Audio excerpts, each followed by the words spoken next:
Hello, you are most welcome, ladies and gentlemen, to the Understanding Spirit of Anatomy on Tuesday Night Anatomy with Daniel Okwan.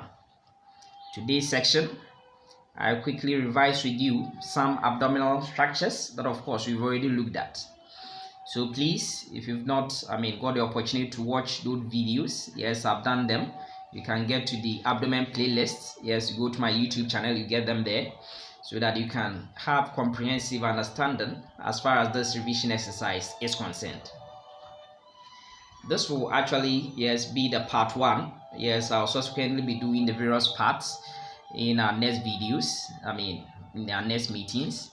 So please, if you've not subscribed to the channel, please do so that you can, yes, always get that reminder and of course watch, that video.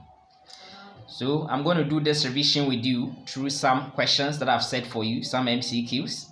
I'm going to help you get, the correct answers, and of course those which are incorrect, yes, we justify why they are incorrect.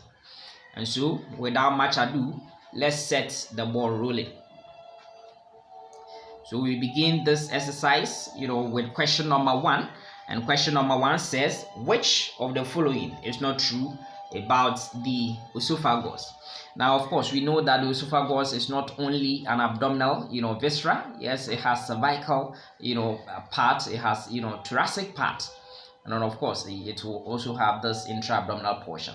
But of course, because of, yes, we look at the whole thing, so I will talk about all aspects as far as the esophagus is concerned.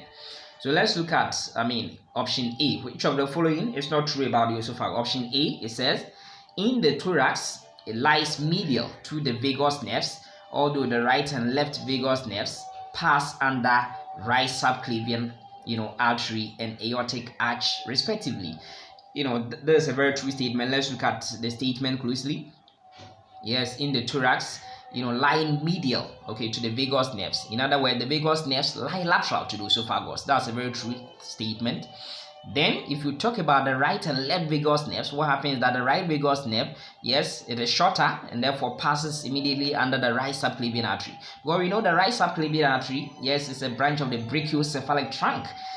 Therefore, that one, yes, it's at a bit higher level. And therefore, the right subclavian artery passing under it makes the right vagus nerve shorter compared to the left vagus nerve, which you have to run under what we call the aortic arch, which is a bit at a lower level. So that's a true statement. Let's move on. You justify these ones. Now, option B says the esophagus is a content of both superior and posterior mediastinum in the thorax. Yeah, this is a very true statement. If you look at the thorax, after coursing from the cervical region, yes, it entered the thorax, and of course we know that with the help of something we call transverse thoracic plane, we're able to divide this mediastinum, the midway in between the two pleural cavities or the two pulmonary cavities, so to speak. Yes, what will happen is that we are going to have what we call the superior mediastinum and of course inferior mediastinum. The esophagus, yes, it's going to run all the way from the thoracic region, enter the abdominal region. So it means a content of both superior and inferior mediastinum. But specifically, the area of the inferior mediastinum is the posterior mediastinum. So that's a very true statement. Let's move on. Option C says the cervical esophagus relates anterior to the trachea and receives parasympathetic innervation from cranial nerve 10.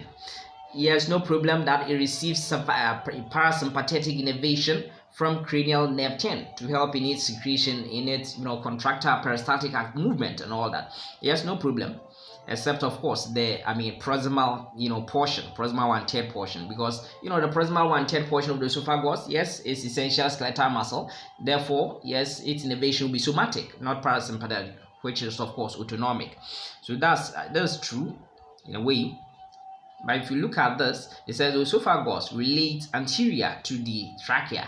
No, it is the trachea which is actually in front of the esophagus.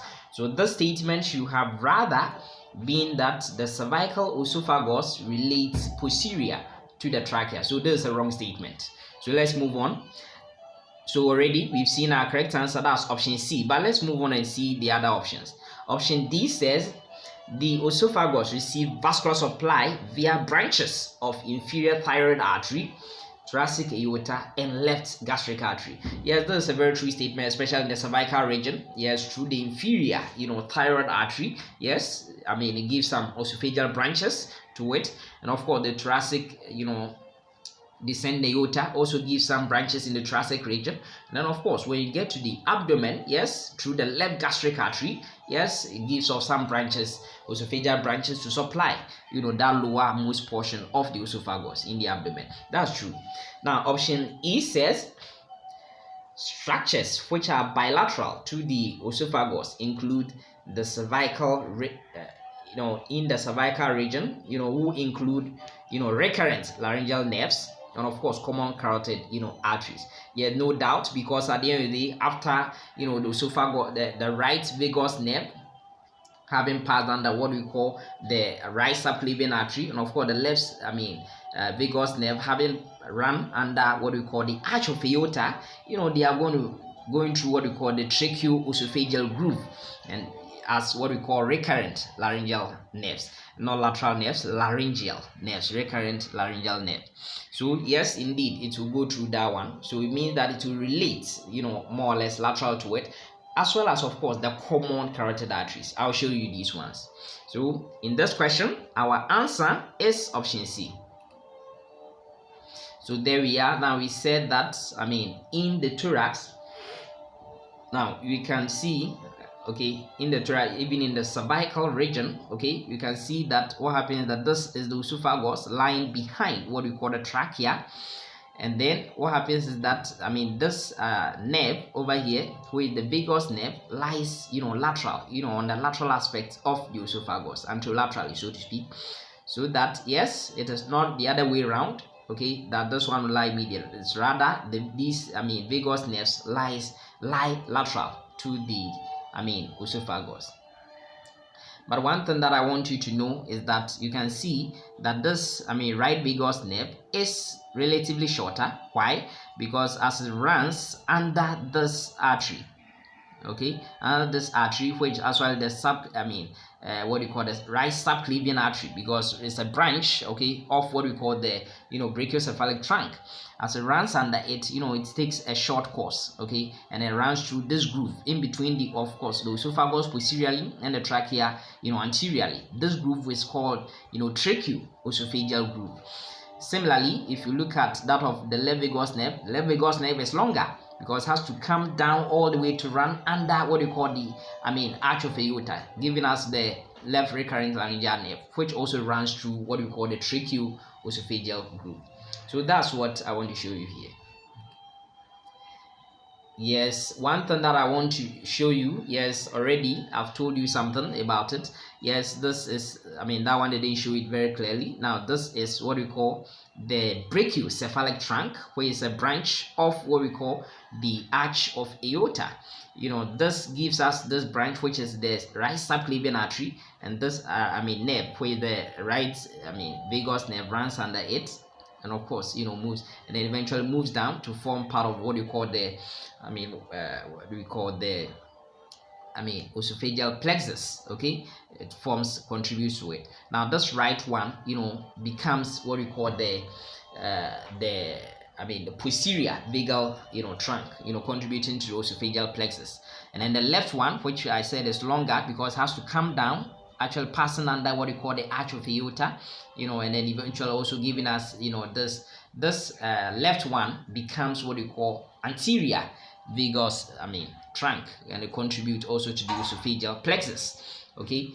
So that is one thing that I want you to know. But essentially what I'm interested in is that after passing respectively the right and left vagus nerves under the right subclavian artery and of course arch of aorta, they run through the what do you call the tracheoesophageal groove, okay.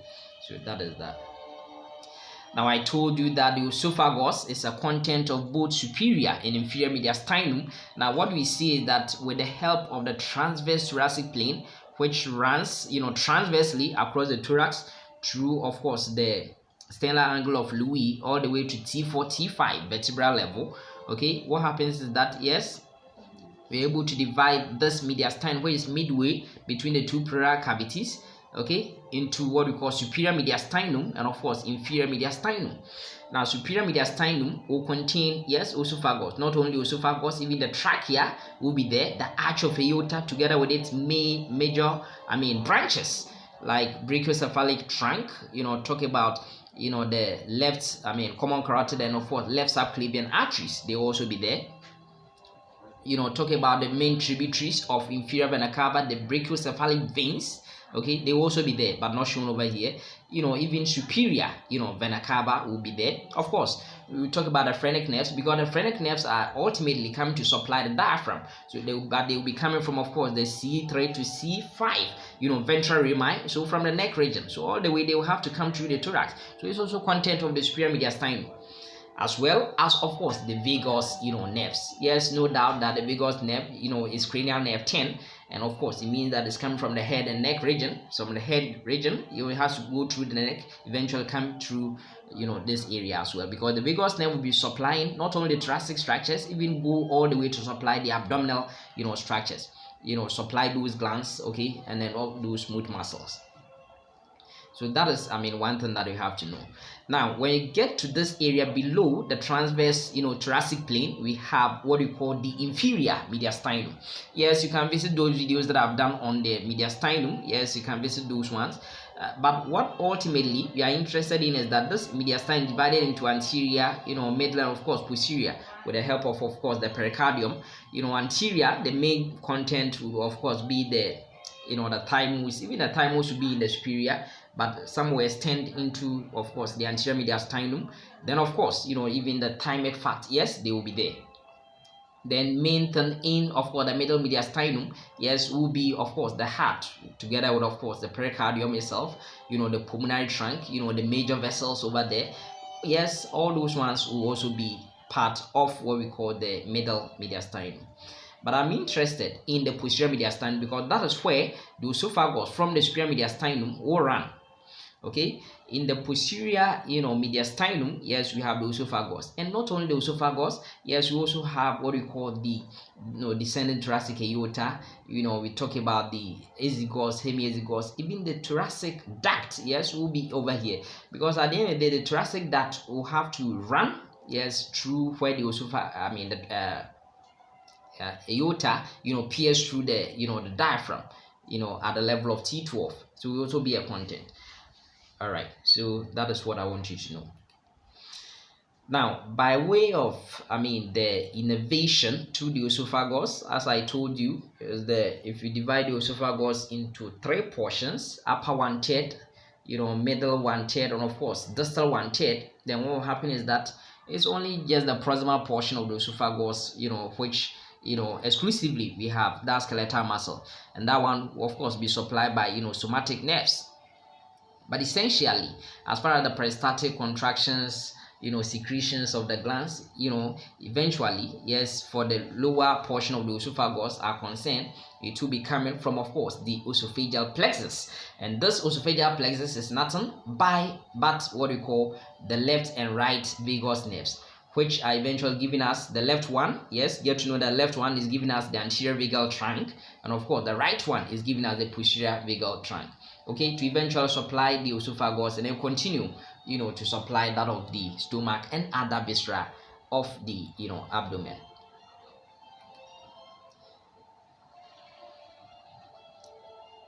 Now one thing that we look at, yes, as far as the blood supply to the esophagus is concerned, yes, is that yes, the cervical portion of the esophagus, yes, will be receiving blood from, of course, mainly the first part of the subclavian arterial branch, which we call the inferior thyroid artery. So this inferior thyroid artery gives an esophageal branch or esophageal branches to supply the cervical part of the esophagus.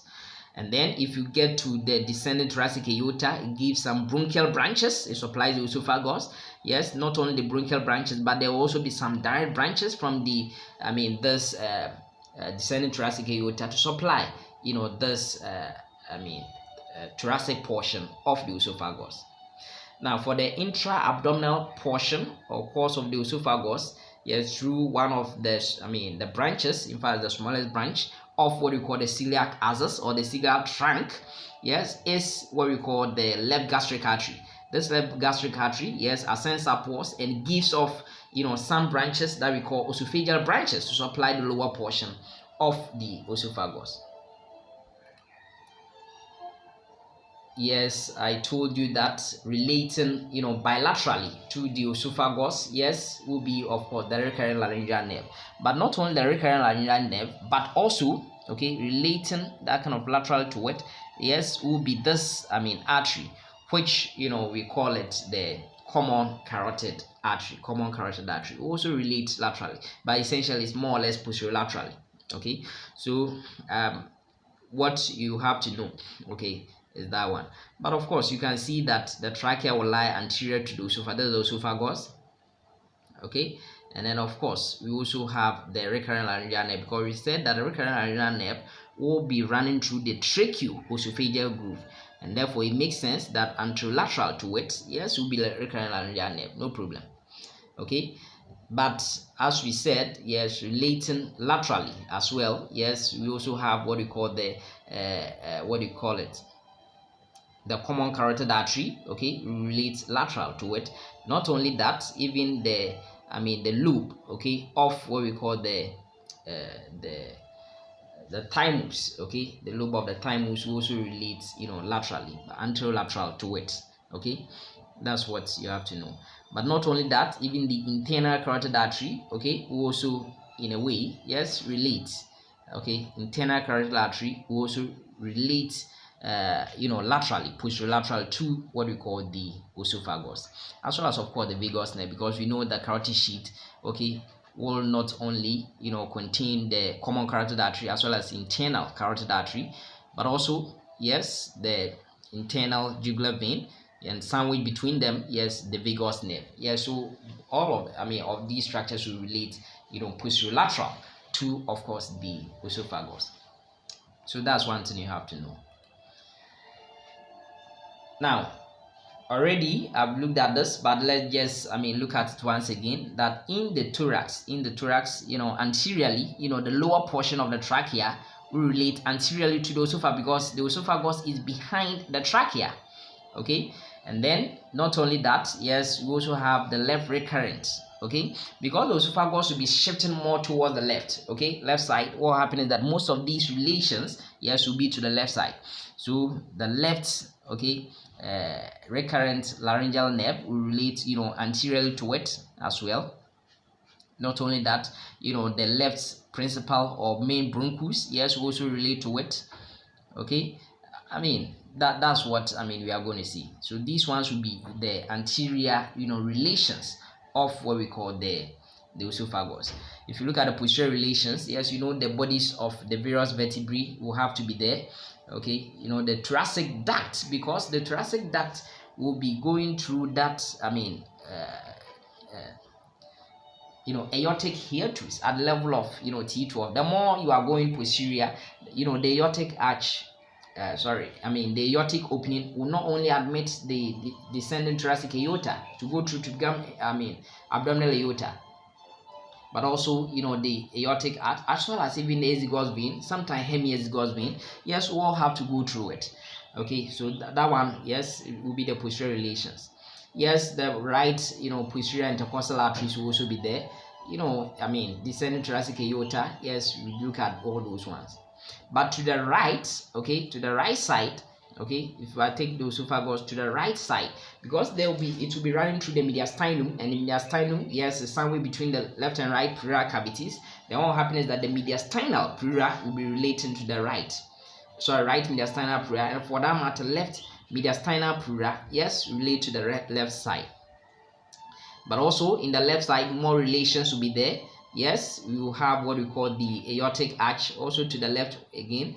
Yes, the thoracic duct will also go there. And then of course, inferior to the roots of the lungs, the vagus nerves, yes, all those ones will relate to this esophagus in what we call the thorax. Yes, just by way of reiterating what we've said, but that bilaterally, running through the tracheoesophageal groove, we have, of course, the recurrent laryngeal nerves. Okay, not only that, we also have what we call the common carotid arteries. Common carotid arteries will also relate bilaterally over there. So there's a closer look at that one. All right, so let's go to question number 2. And question number 2 says, which of the following is not true? Now, option A says the shorter left and the longer right brachiocephalic veins are the tributaries of superior vena cava.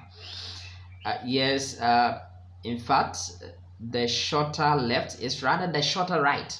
The left will have to come from a bit distant level.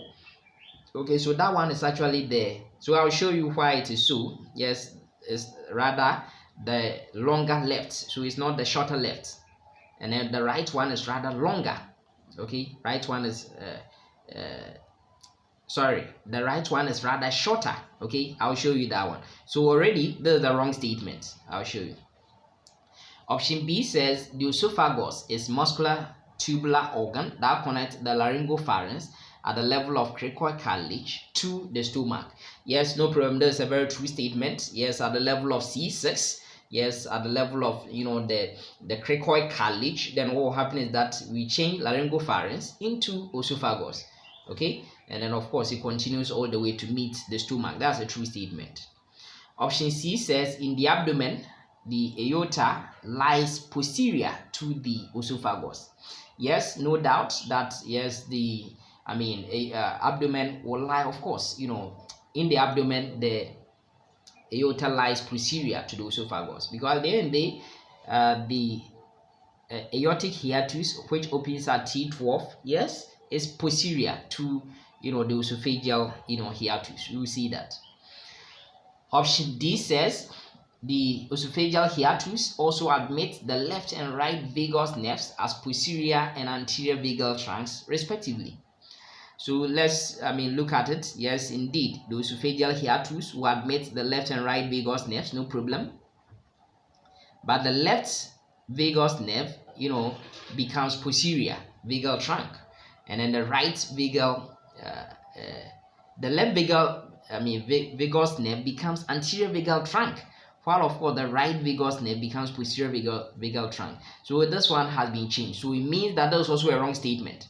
So in this question, we actually having 2 wrong statements, and for that matter 2 answers, option A and of course option D. But let's go on and see. Option E says throughout the entire 25 centimeter length, the esophagus has serosa and presents with 3 normal constrictions. Yes, indeed, we will see that the esophagus will have 3 normal constrictions, no problem. Structures which may get trapped over there, no problem. Yes, it's 25 centimeters long, no problem, but it doesn't have serosa throughout its length. In fact, most of the wall of the stomach will have adventitia, because most of them are extraperitoneal structures, and therefore, yes, it is only just the intra-abdominal portion, which is about 1.25 centimeters, yes, which will be intraperitoneal. The remaining portion, the thoracic cervical portions, will be extraperitoneal, and therefore have adventitia. Okay, so it means that yes, there's a wrong statement. So in this statement, actually we are having 3 wrong statements. Let's justify these ones. Yes, so if you look at this, as in the thorax, you see we will have, this is the inferior vena cava. This inferior vena cava is formed from what we call, this is the right, okay, this is the right brachiocephalic vein, and then this is the left brachiocephalic vein. So you can see the left brachiocephalic vein comes all the way from the left side, okay, it takes a longer course, okay, to meet that of the right to form this inferior vena cava. So it's rather the right brachiocephalic vein which is shorter and the left brachiocephalic vein which is longer. Why? Because the inferior vena cava is more towards the right side. So if you want to form the inferior vena cava and you are coming from the left, you have to take a longer course, okay, for the right one, because in the same location, yes, it takes a shorter course. So this is what you have to know. And of course, you should also know that if you take just one brachiocephalic vein, it will be formed by what we call internal jugular vein, and of course, the subclavian vein. So that is, one thing I want you to, know over here. Yes, if you look at the esophagus, no doubt that it's a highly muscular tube, because it is having very thick, muscle to help in that kind of, propulsion, okay, through that peristaltic and, segmental contraction, help to, synergistically propel the food, from the stomach, yes, from the esophagus all the way into the stomach. But one thing that you have to know is that, yes, it is begin at the level of C6 vertebral level, okay, at the level of the cricoid cartilage. Now, one thing that you have to know is that, yes, all the way over here, this area, okay, is the pharynx. And the pharynx, okay, depend on the structure that the pharynx is found behind, we give the pharynx particular name. So for instance, if it's found behind the nasal cavity, we call it nasopharynx. If it's found behind the oral cavity, we call it oropharynx. And of course, if it's found behind the larynx, we call it laryngopharynx. But essentially, this laryngopharynx, yes, at the level of C6 changes and becomes what we call the esophagus, which goes all the way to meet that of the stomach. So that is what I want you to actually know over here. Yes, by way of some relations of the esophagus in the abdomen, okay, one thing that I want you to know is that the aorta lies behind. So this is behind. I'll show you in a transverse section to show you some structures, this kind of relations better. This reddish structure behind you, so this is esophagus, where we have the esophageal plexus, okay, forming around it, but behind it we have what we call the aorta, okay. So in the abdomen, yes, as it pierces through this what do you call it, aortic hiatus, what happens is it still lies behind this esophagus. But one thing is that apart from that, we also have what we call the left cruise of the diaphragm. Yes, left cruise of the diaphragm also lie posterior to this esophagus, okay. That's what I want you to know. And even not only that, the left and right vagus nerves lie anterior and as well as posterior surface, so anterior, in a way anterior and posterior to what we call esophagus. And that is why I told you that the left vagus nerve, yes, will eventually go posterior, will go anterior, will lie anterior to it, while of course the right vagus nerve will go what we call posterior to the esophagus. But if you look at the anterior relations, okay, one thing that you have to know, anterior relations, is that yes, it will be related especially to the posterior surface of the left lobe of the kidney, of the what you call the liver. Okay, that is what I want you to know over here. So this is a transverse section. Yes, you can see the diaphragm, and within the diaphragm there are three major openings, and these major openings, they run from anterior to posterior, okay, and it's the vertebral levels. So at the level of T8 level is anterior, then you go to T10. So as I go to T12, then I'm going more posterior. So from anterior to posterior are these vertebral levels, T8, T10, of course T12. And one thing you should know is that at the level of T8 vertebral level, the inferior vena cava runs. That is why we call that major opening caval opening, the vena caval opening. So usually I say that if you spell vena cava, you are going to get an 8-letter word, and therefore at the level of T8, the vena cava pierces the what do you call it, the diaphragm, and enters the thorax. Okay, so from the abdomen it enters the thorax. Okay, so not only the inferior vena cava is admitted there, but also the right phrenic nerve. Now remember that if you look at this inferior vena cava, it's more towards the right side, and that is why the right phrenic nerve will also be admitted over here, not the left phrenic nerve. Okay, not the left phrenic nerve. The left phrenic nerve will have to go through its own opening, okay, but the right phrenic nerve, yes, will have to go through this caval opening alongside the inferior vena cava. So please get to know that T8. So as I go posterior to the T8, I get to the T10 vertebral level, and at the level of T10 vertebral level, yes, we have the esophagus piercing this diaphragm, okay, from the thorax to enter the abdomen, and therefore the opening is called esophageal hiatus. Not only the esophageal esophagus is admitted there, but also the anterior and posterior, vagal, trunks will also be there. Remember that they were originally right and left vagus nerves, which eventually became what we call the posterior and anterior vagal trunks, respectively. Remember that if you want to know the level of esophageal hiatus, if you spell esophagus, OESOPHAGUS, you get a 10-letter word. So the vertebral level is T10. Then as I go even posterior to esophageal hiatus, I'll get to what we call the aortic hiatus. Okay, I'll get to the aortic hiatus.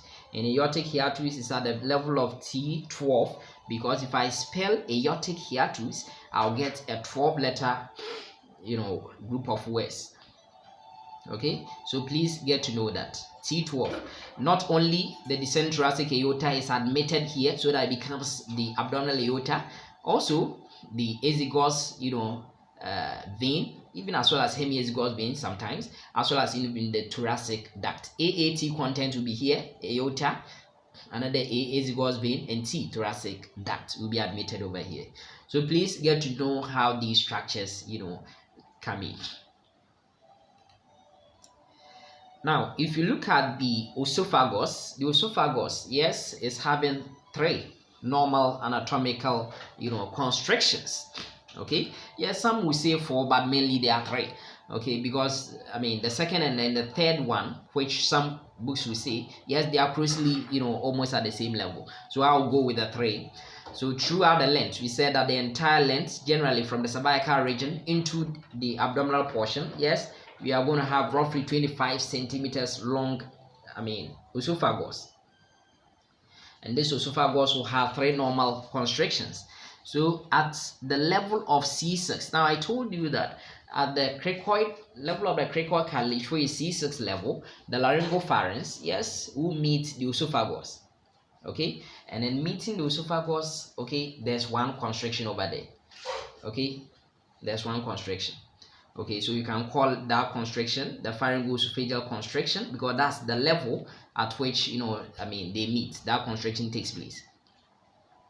Then there's a second constriction, and then some books will say third, because there are 2 structures which are producing this kind of constriction. One of them is the arch of aorta, and then the other one is the left, because we said the esophagus would mainly go to the left side. So is the left main bronchus, left main bronchus.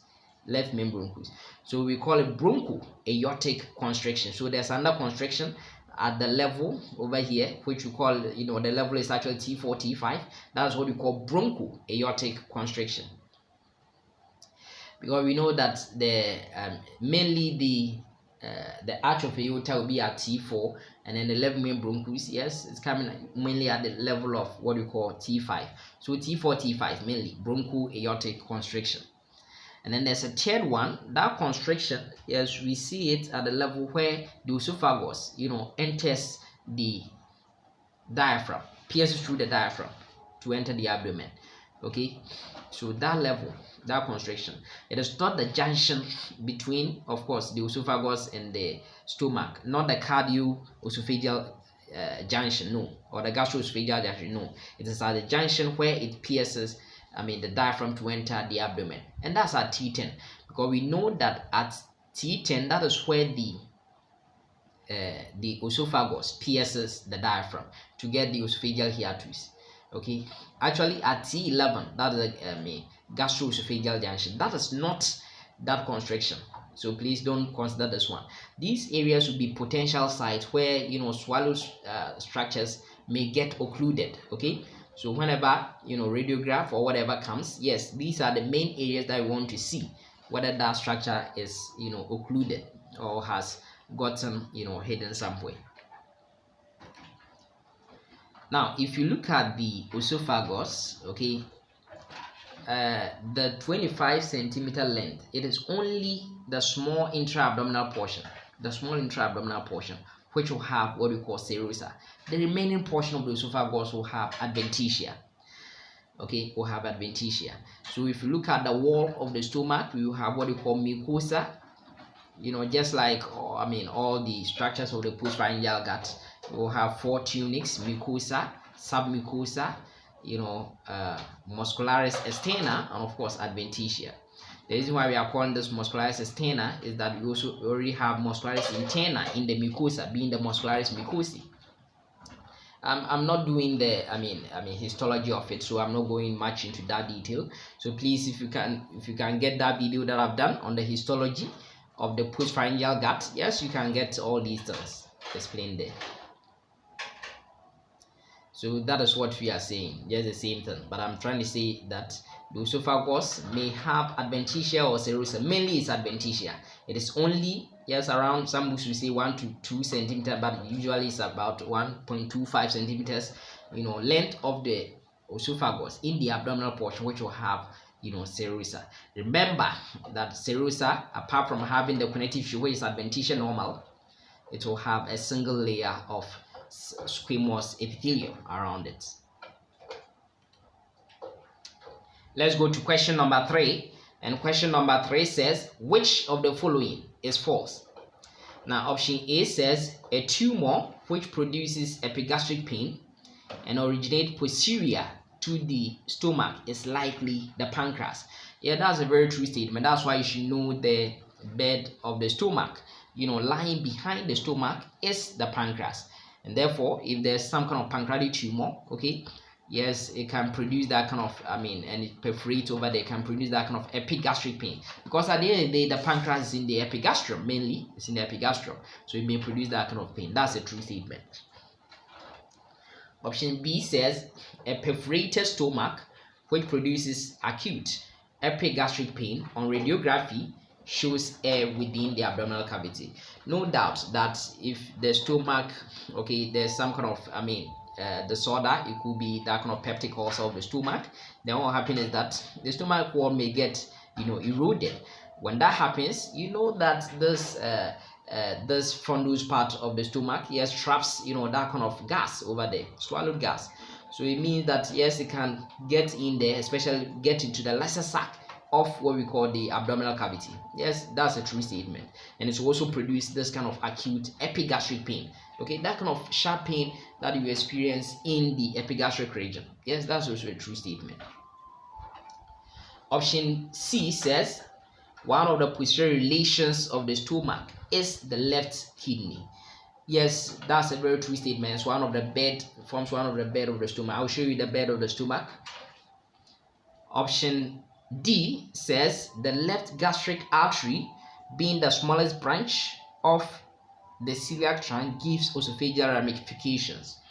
That's a very true statement. We've already seen that one. That yes, if you look at the celiac trunk, which immediately comes out of the abdominal aorta after the descent thoracic aorta has pierced through the the aortic hiatus, then what will happen is that it gives off 3 major branches, namely common carotid artery, splenic artery, and of course the smallest branch is actually the what we call the left gastric artery. And this left gastric artery gives esophageal branches, and the ramifications are actually branches. That's a true statement. Option E says the right gastric artery, usually originating from hepatic artery proper, supplies the greater curve of the stomach. This is where you have to look at it. Indeed, the right gastric artery, yes, although it will have variable course, usually origin, it will usually come from what we call the hepatic artery proper, no problem. But it doesn't supply the greater curve of the stomach. Rather, it contributes, by supplying what we call the lesser curve of the stomach through that kind of anastomotic connection with the left gastric artery. So this is a wrong statement. It is this portion which makes it wrong. So you have to really read in between the lines. Now we have an option F. So let's see the option F. Option F says superior and inferior pancreaticoduodenal arteries arise from the gastroduodenal artery. This is where you have to also look at it critically. Yes, we know we have superior pancreaticoduodenal artery, which will have, of course, superior anterior and of course superior posterior. Similarly, we also have inferior pancreaticoduodenal artery, which is also going to have these 2 major branches. It will have anterior, inferior, and of course posterior inferior pancreaticoduodenal arteries. Now, one thing you should know about them is that if it is superior pancreaticoduodenal artery, no doubt that it is coming from a gastroduodenal artery. But for inferior pancreaticoduodenal artery, no, it is coming rather from what we call superior mesenteric artery. Okay, coming from the midgut artery. So it means that in this question we have two wrong statements, that is option E and option F. Let's justify these ones. Okay, so there we are. Now if you look at it, this is the pancreas. Okay, this pancreas, this is the head with the uncinate process being there.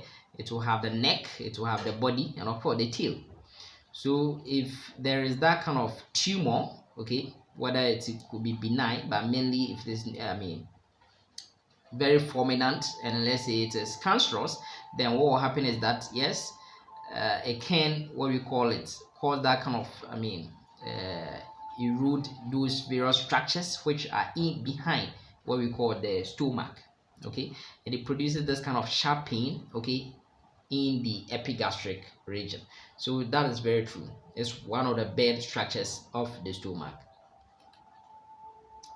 Now if you look at the stomach, what happens is that if, for instance, if it is whether a serious peptic ulcer, for instance, and then it becomes it perforates, okay, then what will happen is that the gas in the stomach will leave, okay, especially from the fundic part of the stomach, and it will be seen especially in the lesser sac. Okay, you may see that kind of gas in there. Okay, that's one thing, and it also produces that kind of acute epigastric pain. Now, one thing that you have to know about the relations of the stomach, I'm interested in the posterior relations of the stomach, because what happens is that we talked about the left kidney. The left kidney, mainly the left kidney is a retroperitoneal structure. The stomach is more toward the left, not to the right, and therefore behind the stomach we have the what we call the left kidney over there. But not only the left kidney, if the left kidney is there, then of course the left suprarenal gland will also be there. If you talk about suprarenal gland, we are talking about just the adrenal gland, okay, will also be there. Not only that, that behind the stomach, yes, those the diaphragm will be forming over there. So the diaphragm, okay, especially the left dome of the diaphragm, also relates to the the stomach posteriorly. Not only that, yes, the lesser sac. Now one thing you should know about it is that the lesser sac is found behind the stomach, but inferior to, of course, the liver. When you look at all those ones, you will see all these things. So that's that one. Not only that, if you can see that majority of the pancreas, by way of course looking at the body, even the neck, the neck, the body, the tail of the pancreas, they are all forming posterior relation of what we call the stomach.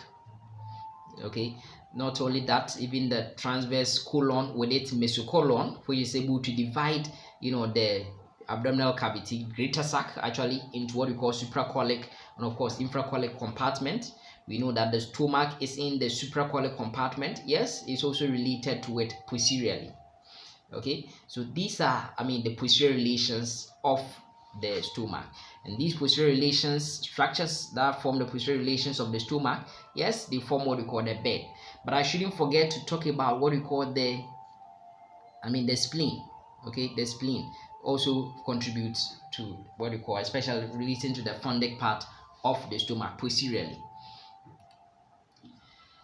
Now, having talked about the posterior relations, then it makes sense. Let me talk briefly about the anterior relations of what we call the stomach.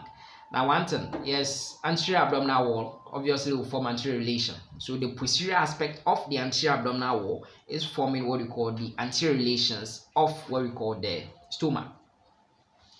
Yes, apart from the diaphragm, okay, mainly the left dome of the diaphragm contributes to the posterior wall. The diaphragm, how it turns, it comes a bit more even anterior as well, and therefore also contributes to the formation of that one, of the anterior relations of the stomach.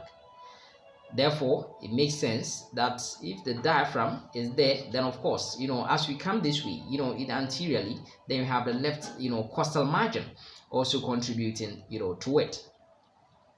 Not only that, If you look at the left, pleura, yes, as well as even the left lung, yes, we relate to it, anteriorly. Okay, and that one will be via, of course, the same diaphragm we are talking about, because the relation will not be direct, it's via the diaphragm. Okay, not only that, if you look over here, the posterior aspect, okay, or the inferior aspect of what we call the posterior aspect actually of what we call the left lobe of the liver will also contribute to the anterior relations of the stomach. Okay, so that is what I want you to actually know. All right, now before I'll get to the important things, one thing I want you to know is I want to show you the ventral branches of what we call the celiac trunk. Remember that the ventral branches are unpaired. Okay, so if you take the abdominal aorta, where it's roughly 13 centimeters long, yes, starting all the way at the level of T12, because that's where this descending thoracic aorta pierces the aortic hiatus, okay, of the diaphragm to enter the abdomen, and at the level of L4 vertebral level, it terminates as what we call left and right common iliac arteries. Okay, so this celiac trunk, almost immediately it comes out. Mainly most books will say T12, but usually it's at the junction of T12 and L1. So we have the celiac trunk or something we call the celiac axis, because very short, and it gives off 3 main branches. And these 3 main branches, the smallest one is what we call the left gastric artery, which we said will give off esophageal ramifications. Okay, apart from that, the largest branch is what we call the splenic artery. I'll take a closer look at these ones, and then of course the intermediate one is what we call the common hepatic artery. Then at the level of L1, okay, we have this artery which emerges out. So this is the artery of the foregut. Celiac trunk is the artery of the foregut. Okay, is the artery of the foregut. Now if you talk about foregut, now one thing I will show you that one. I will show you in another picture, another question I'll show you. Then superior mesenteric artery is the artery of the midgut.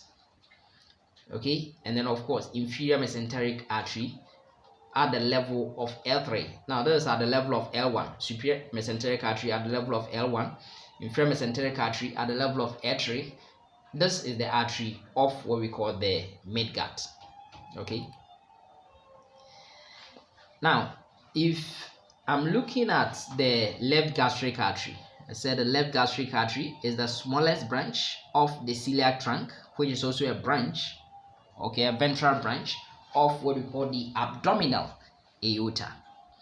So this left gastric artery gives off esophageal branches. So you can see this is the esophagus, okay, the stomach continuing. So this left gastric artery is supposed to supply, okay, through also with what we call the right gastric artery, supposed to supply what we call the lesser curve of the stomach. But apart from that, it gives some branches, which we call them esophageal branches. These are the esophageal ramifications I'm talking about. Okay, so that is one thing. But so that is that one. But if I'm supposed to look at what we call the splenic artery, okay, this splenic artery, you can see it is also forming one of the posterior relations of the stomach. It's forming the bed of the stomach. Okay, so it means that if there's something like gastric, peptic ulcer, gastric cancer, whatever, and it perforate, it can also cause, some injury, okay, and for that matter, leakage of blood from the splenic artery, which takes this total course behind the stomach.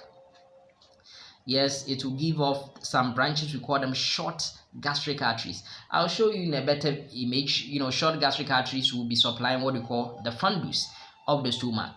Not only that, it will also, yes, apart from going to the spleen, it will also give off what we call left gastroepiploic artery, together with, of course, right gastroepiploic artery, which is coming from, of course, gastroduodenal artery, okay, to supply what we call the greater curve of the stomach. So, but for now, I'm just interested in, of course, left gastric artery. I will come back to these ones. But in a way, let me just show you something that if you look at let me show you in another image. Now, if so, this is what we've seen. This is the celiac trunk, and then we've seen the left gastric artery giving us esophageal branches. Then it supplies the lesser cave of the stomach alongside the right gastric. I'll show you where the right gastric is coming from. I said that we also have what you call this artery takes a tortoise coil behind the stomach, being the splenic artery, the largest branch.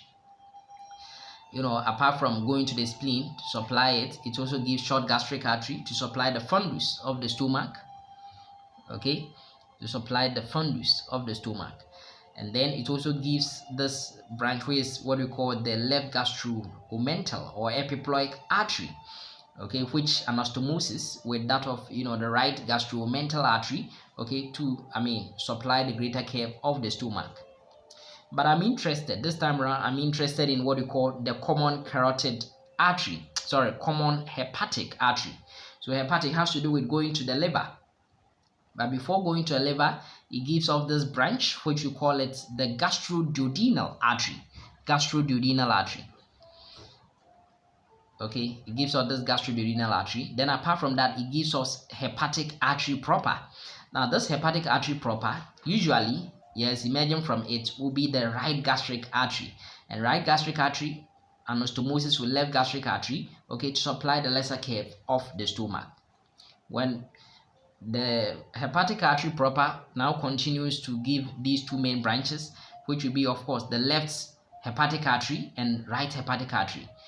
Right hepatic artery, yes, because the liver is more towards the right side, the gallbladder is more towards the right side, the cystic artery will be coming as a branch of right hepatic artery. Okay, so that is what I want you to know over here.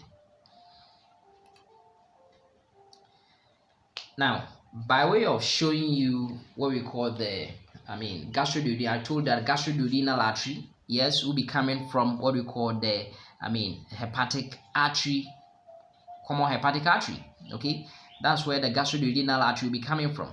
Now this gastroduodenal artery, yes, will be giving supraduodenal, yes, it will give off supraduodenal artery, and apart from that, it will give off what we call pancreaticoduodenal, superior pancreaticoduodenal artery. And the superior pancreaticoduodenal artery, yes, gives two branches. You have the anterior branch, and of course you have the posterior branch. Okay, so that is what I want you to know over here. These branches are coming from what we call the gastroduodenal artery, which is also coming from, of course, the common hepatic artery, which is coming from, of course, the celiac trunk. So that is what I want you to know. However, if we talk about the posterior, the inferior pancreaticoduodenal artery, is coming from what we call the artery of the midgut, superior mesenteric artery. And the superior mesenteric artery, yes, we can see that it gives off this branch. Okay, this branch is what we call inferior pancreaticoduodenal artery, and this inferior pancreaticoduodenal artery gives a posterior branch and an anterior branch. So you can see that the name is pancreaticoduodenal artery, so it's supplying the duodenum as well as support the head, and the uncinate process of the pancreas. Okay, so that is what I want you to know. Remember that superior and inferior are both not coming from gastroduodenal. It is only the superior, okay, but inferior is coming from superior mesenteric artery. Yes, by way of showing you briefly, some I've shown you the ventral branches of what we call the abdominal aorta. Okay, by way of celiac trunk, superior mesenteric artery, inferior mesenteric artery. We also have lateral branches, and there's the diaphragm. So the lateral branches, yes, we include inferior pharynx arteries, yes, bilaterally. The lateral branches are bilateral. Apart from that, we also have what we call superior, okay, superior suprarenal artery, okay, superior suprarenal artery. Middle suprarenal artery, because the superior suprarenal artery will be coming from branch of what we call inferior pharynx artery, okay, and then the inferior suprarenal artery, okay, will be coming as a branch of the renal artery. Apart from that, we also have what we call the gonadal vessels. Okay, if it's the males, then it's going to be testicular arteries. Then if it's female, ovarian arteries. These are the gonads. Okay, gonadal arteries. Then we also have, what we call the, eventually at the level of, L4, it's dividing to give us the common iliac arteries. Then yes, almost in the middle, yes, it's giving us the middle sacral artery. But what I'm interested in again is to show you that on the lateral aspects, lumbar region, yes, it's going to give us these lumbar arteries. Okay, so these are some lateral branches. Now let me just take a small look at these ones, show you these branches. We will see these ones later in another question perhaps, but let's see that. Having seen the celiac trunk, okay, closer look at it, then we can also look at superior mesenteric artery, the branches, as well as of course inferior mesenteric artery, 8 major branches. Now one thing that we will see is that this superior mesenteric artery will give off a branch, and that branch will be called middle colic artery. Now middle colic artery is essentially supplying what we call the transverse colon and its mesocolon. So the middle colic artery, but one thing that we know is that middle colic artery gives off a left branch and also gives off what? A right branch. Okay, middle colic artery. Then apart from that, it's also giving us what we call the right gastric artery. Okay, from the superior mesenteric artery, we also have right gastric artery. And right gastric artery gives us an ascending branch. One ascends upwards, and of course a descending branch, which comes down. Okay, then apart from that, it also, the superior mesenteric artery also gives us ileocolic. The name is ileocolic. So ileocolic, yes, will have a colic component, a colic branch, which of course supply the cecum, portion of the cecum, as well as of course ascending colon. So that's the colic portion. And then the ileal portion, yes, also give off what we call appendicular artery to supply this kind of appendix. But the ileal portion will eventually be supplying the ileal loops, okay, of the small intestine.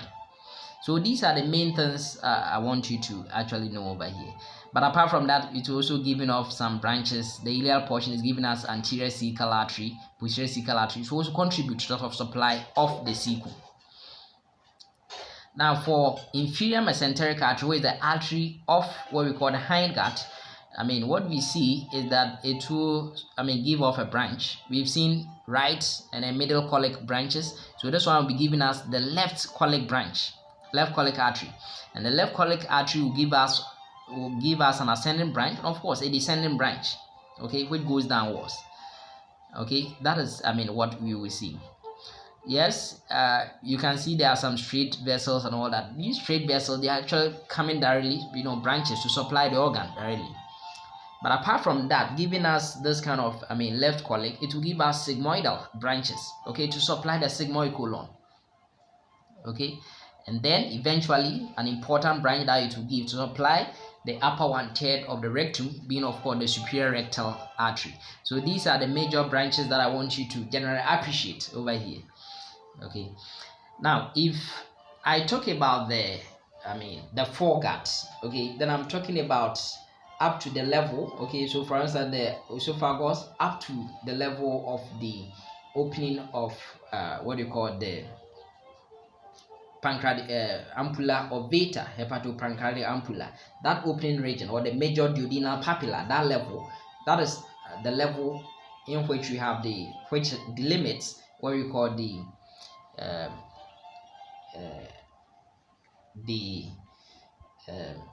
what is the name, the foregut.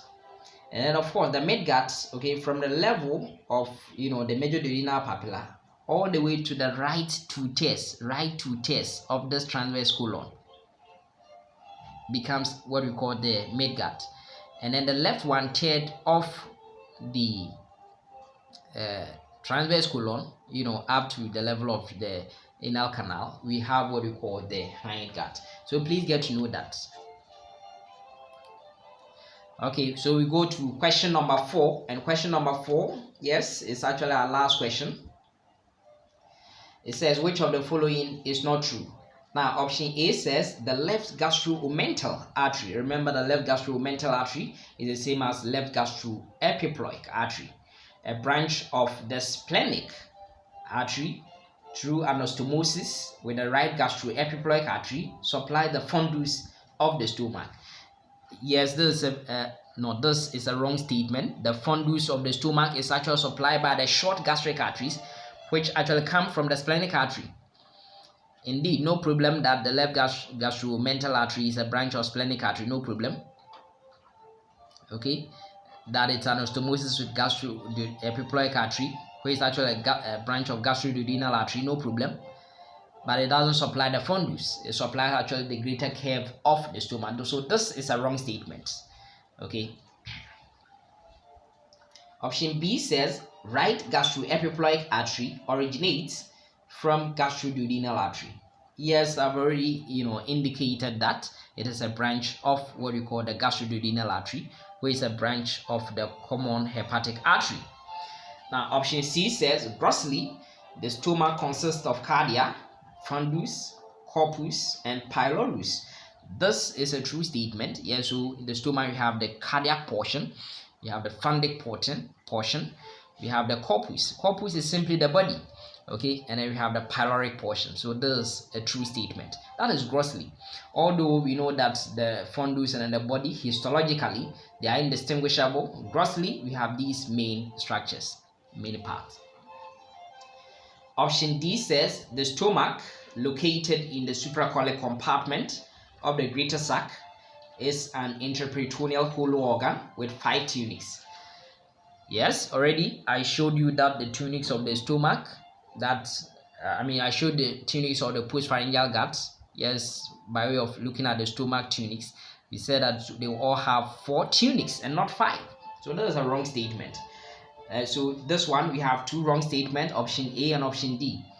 The 4 tunics are the mucosa, submucosa, muscularis, externa, of course, adventitia or serosa. In this case, the stomach will have serosa. Okay, so that is, what we will see. Now, one thing that we know is that yes, it is located in the supracolic compartment of the greater sac, and of course, we talk about greater, that's the abdominal cavity, generalized abdominal cavity, no problem, that's true. And then one thing that, okay, so that is that one, we will show you that. Now option E says the lesser curvature of the stomach, which is continuous with the right margin of the esophagus, is found between the cardia and the pyloric orifice. Yes, this let's see, the lesser curvature of the stomach is continuous to the right margin. Yes, it's true that it will be continuous to the right margin, because the greater curve will be continuous with the left margin of the esophagus. Is found between the cardia and pyloric orifices. So that's a very true statement. Let's justify these options. So there we are. I'm just interested in just a small area because I already have shown you these ones. This splenic artery, which takes a tortoise cord behind the stomach, yes, is going to give us short gastric arteries, and the short gastric arteries supply the fundus of the stomach. Now it also gives off what we call the left gastroomental artery, which anastomoses with right gastroomental artery, no problem. But what happens is that they will be supplying this area, which is called the greater curve of the stomach, Okay, now one thing that you have to also know, okay, is that this, I already have told you that the celiac trunk is giving us one branch, which is common hepatic artery. And then common hepatic artery will give us the hepatic artery proper. Common hepatic artery is giving us what we call gastroduodenal artery. Okay, and then it's also hepatic artery proper giving us right gastric artery. You have anastomosis with what we call the left gastric artery supply the lesser curve of the stomach. Now, but for the gastroduodenal artery, okay, where it's a branch of common hepatic artery, yes, it is going to give off this branch. After giving off the supraduodenal artery, it's also giving us what we call the right gastroepiploic artery or gastromental artery, and it's anastomosis with this one. So no problem. These are the things that I want you to know. So if you look at the gross aspect of the stomach, then what will happen is that we are going to have the cardia, okay, And then if I take an imaginary line over here, then I have what we call the fundus, which will contain trapped air or swallowed air. Then we have the body, majority of it we have the body, and then we have the pylorus. Okay, we have in pyloric antrum, eventually becoming pyloric canal. Okay, so pyloric antrum and then pyloric canal. So these are the major parts of the stomach. So there is the greater curve, there is the lesser curve, and we said that continuing from what we call the right margin of what we call the esophagus is the lesser curve, no problem. And then continue from the left margin will be the greater curve of what we call the stomach. Okay, so that is what I want you to know. Now, if you look at the tunics of the stomach already, we know that histologically we are going to have 4 tunics. You know, mucosa, submucosa. So this is the mucosa, and then beneath mucosa we have submucosa. Then we have the muscle component, muscularis externa. But for the stomach, because of its churning action, very important mechanically. Okay, for mechanical digestion, we are going to have inner oblique, middle circular, outer longitudinal. That's the histology. We'll look at that one later. But it will have serosa. So there are 4 tunics instead of 5. Now, by way of looking at the location of the stomach, now with the help of this, now we know that there's the large intestine having the cecum with its appendix, because there's the ileum. Ileum will meet it at the ileocecal junction, and then it ascends, cecum ascends upwards as ascending colon, then it arches as transverse colon, then it comes down as descending colon, sigmoid colon. You know, we go to the rectum and all that. So with the help of this transverse colon, and this transverse colon will have a mesocolon. We will look at those ones in detail later. So with the help of transverse colon and mesocolon, we are able to divide the greater sac of the abdominal cavity into what we call supracolic, above the transverse colon and its mesocolon, and an infracolic compartment. Okay, so that is what we see, supracolic and of course infracolic compartment.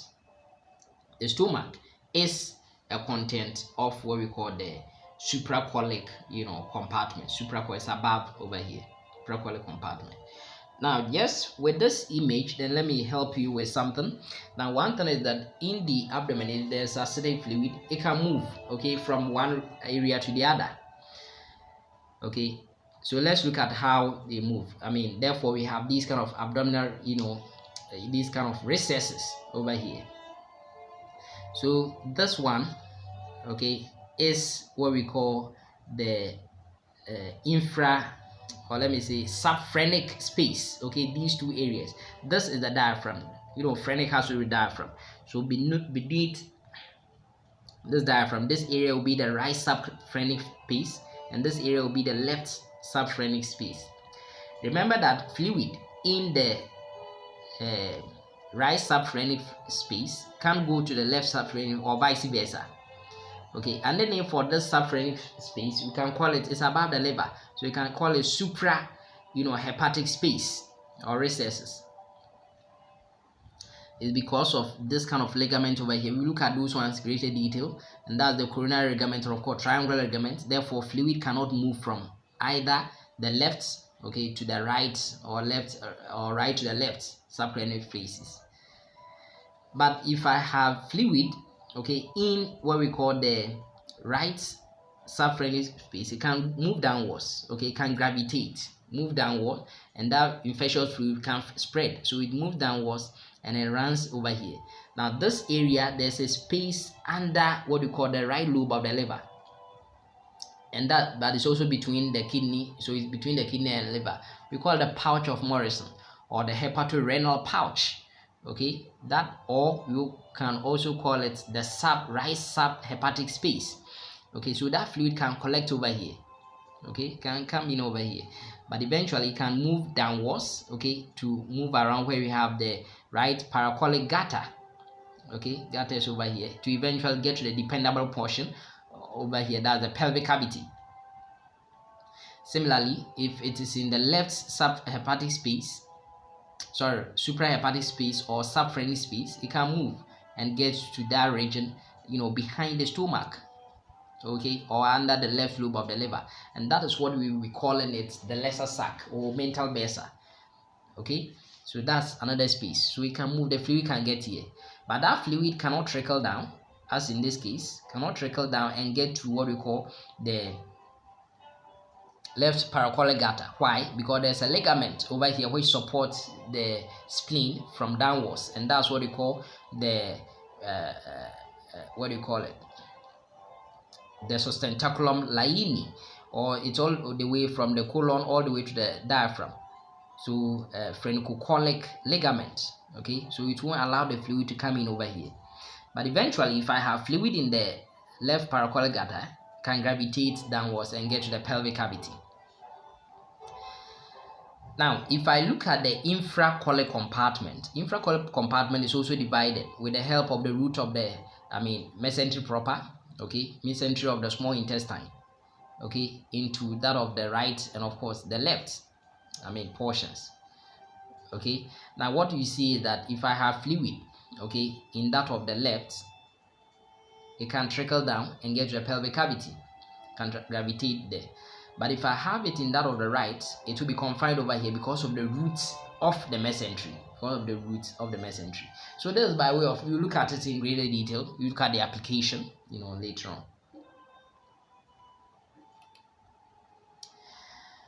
Yes, by way of just giving you more view of it, if I take an imaginary line over here, this above this line is the fundus, contains swallowed air. Then this is the body, then the pylorus, and we know we have the pyloric antrum, pyloric canal continuing, and then it continues with what we call the duodenum. So all the way from what we call the cardia all the way to the pyloric orifice is what we call the stomach. Okay. Alright, I believe you find this revision exercise helpful. We will be doing the various parts in our subsequent meetings.